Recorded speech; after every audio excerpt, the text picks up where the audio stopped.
Hi, I'm dear friends. This is Roblox Studio, and let's say we have a situation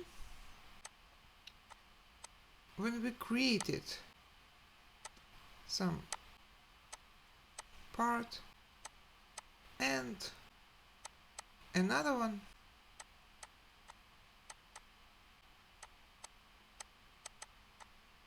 and we choose some material for both of them, but then you can see it's not done well because cylinder has one way of laying those, I don't know, bricks, not bricks, and another part another way, so it's not nicey.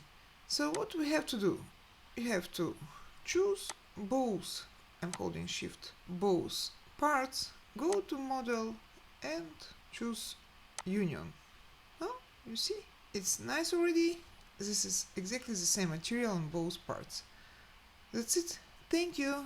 Bye.